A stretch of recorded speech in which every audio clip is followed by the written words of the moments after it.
এবং আজকের যে ধ্বংসস্তূপ, এই ধ্বংসস্তূপের একটি জ্বলন্ত প্রতীক বসে রয়েছেন আমাদের সামনে এবং তারা হচ্ছেন শেখ মুজিবুর রহমানের বৃদ্ধ পিতা ও মাতা। আসুন তাদের সাথে আপনাদের পরিচয় করিয়ে দিচ্ছি। আপনি বঙ্গবন্ধু শেখ মুজিবুর রহমানের পিতা।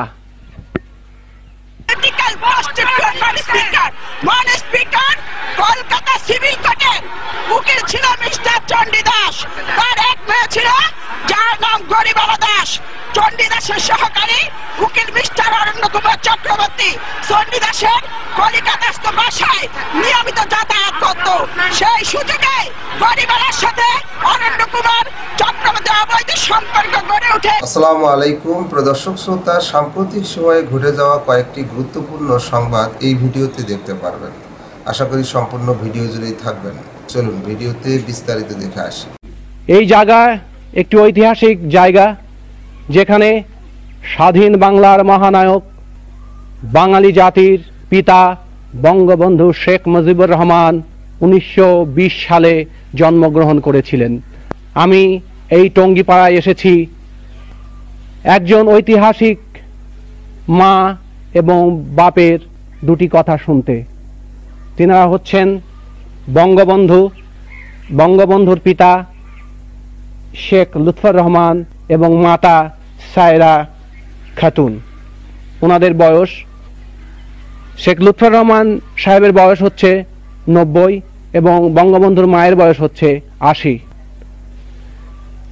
একটি ব্যক্তি, একটি দেশ এবং সমগ্র বিশ্ব মিলে একটি নামের সৃষ্টি হয়েছে, সে নাম হচ্ছে বঙ্গবন্ধু শেখ মুজিবুর রহমান।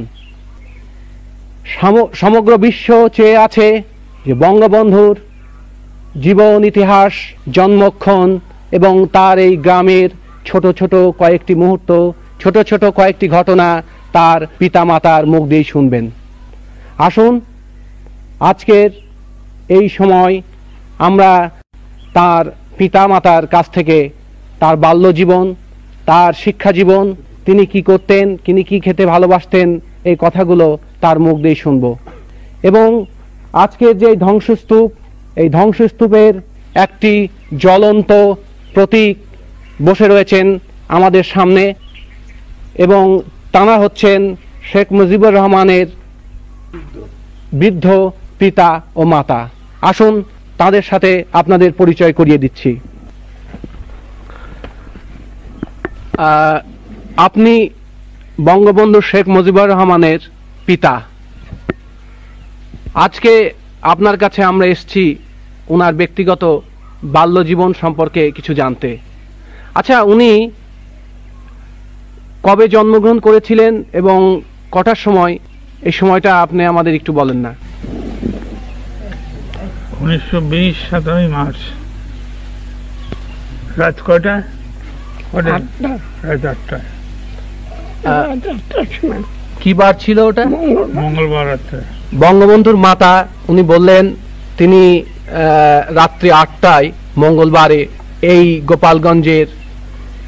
গোপালগঞ্জ মহকুমার এই টঙ্গীপাড়ার এই বসত বাড়িতে জন্মগ্রহণ করেছিলেন। আচ্ছা, আপনার তো মনে আছে যে বঙ্গবন্ধু যখন খুব ছোট শিশু অবস্থায়, তখন তিনি কেমন করতেন বা চঞ্চল প্রকৃতির ছিলেন কিনা?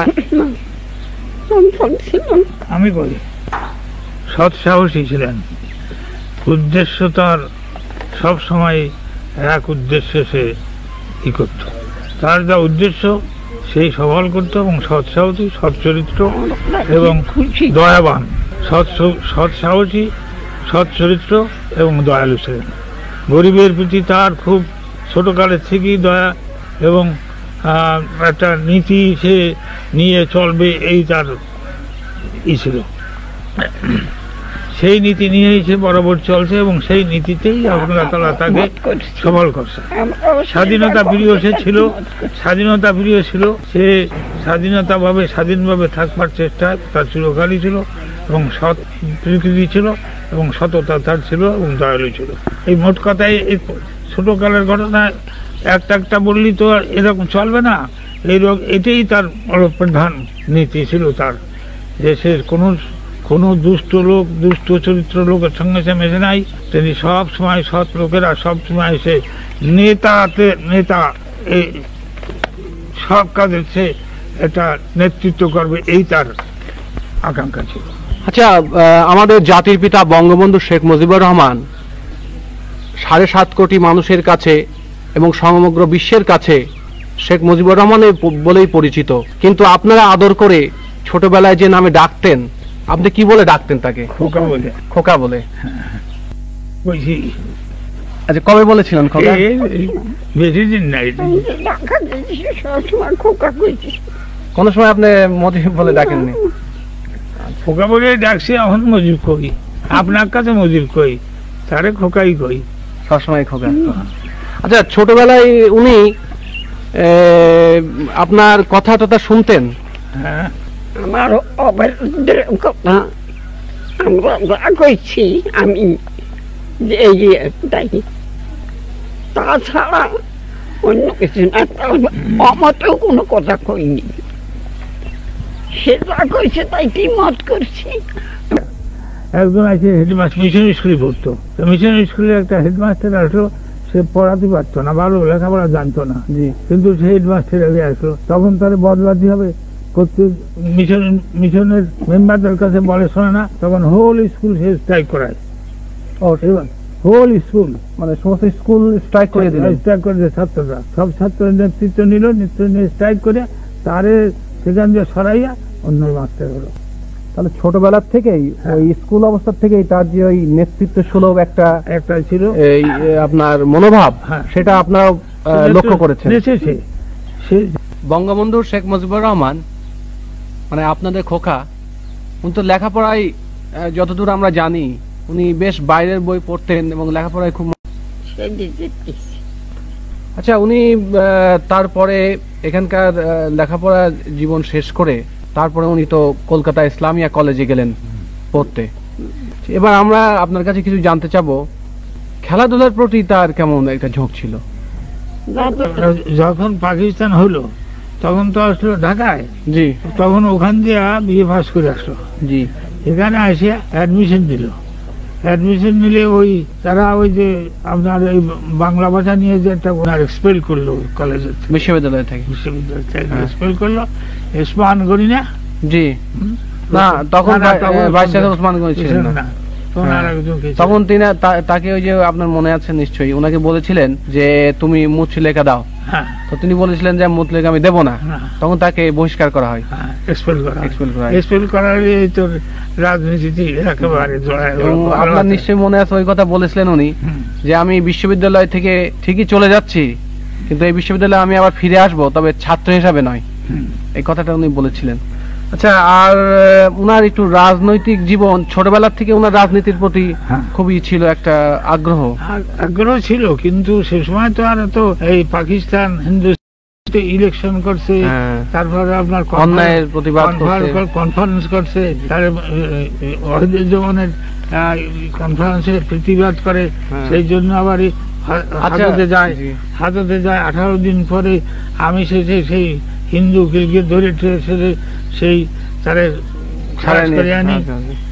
আচ্ছা, আরেকটা কথা আমরা অনেক উনার জীবনীতে পড়েছি, উনি ছোটবেলা থেকে ভীষণ দয়ালু ছিলেন। একবার ওই সেই আপনার গোলার থেকে ধান দিয়ে দিছিলেন, তারপরে ওই শাড়ি ওই লুঙ্গি দিয়ে দিছিলেন, এটা তো আপনি দু একটা ঘটনা আমাদের বলেন না? ওই তো ন্যাংটা হয়েছিল, তারে কাপড় দিয়ে চলে আসলো বাড়ি। এটা কিভাবে হয়েছিল? হয়েছিল সেই ছেলেটা আপনার আইএ পাস করছে, জি, একজন জজ সাহেবের ছেলে, জি, মাদারীপুর বাড়ি, জি, তো ওর সঙ্গে তার জানাশোনা ছিল, তো ওর মাথা খারাপ হয়ে যায়, মাথা ওখানে গোপালগঞ্জে আসে, রাস্তা দিয়ে ও ন্যাংটা যেতে ছেলেরা আইএ পাস করে।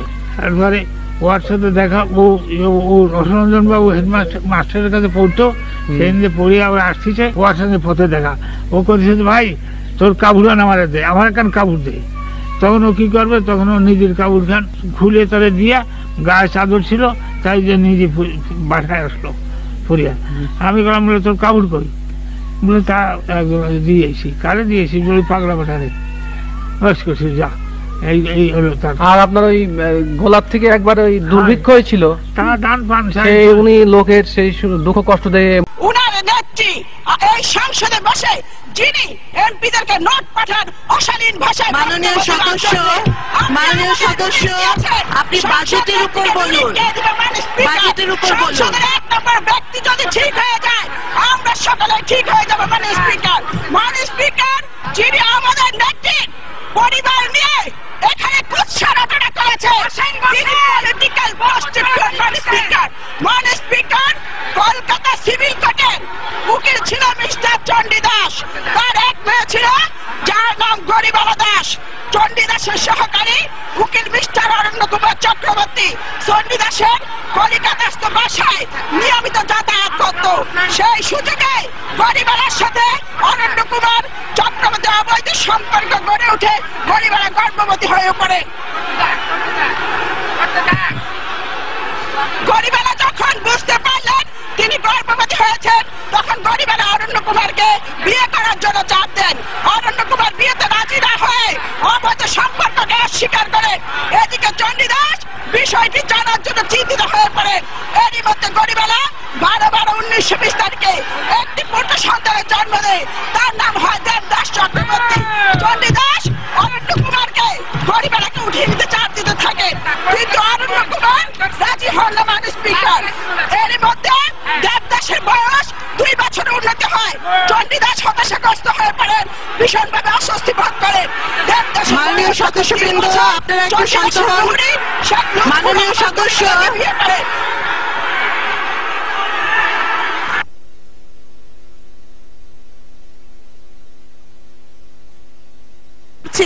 মাননীয় সদস্য, আমি আপনার দৃষ্টি আকর্ষণ করছি।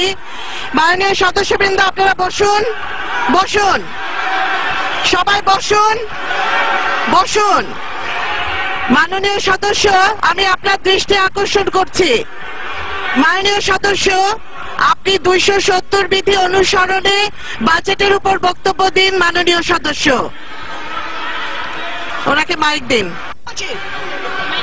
ধন্যবাদ মাননীয় স্পিকার, আপনি আমাকে বাজেটের উপর বক্তৃতা দিতে বলেছেন, কিন্তু গত 20 তারিখে যে বক্তৃতা দেওয়া হয়েছে আমি আপনার কাছে প্রশ্ন রাখতে চাই, এটা কি বাজেট বক্তৃতা ছিল? দর্শক শ্রোতা, এই বিষয়ে আপনার মতামত থাকলে লিখতে পারেন কমেন্ট বক্সে আপনার মতামত।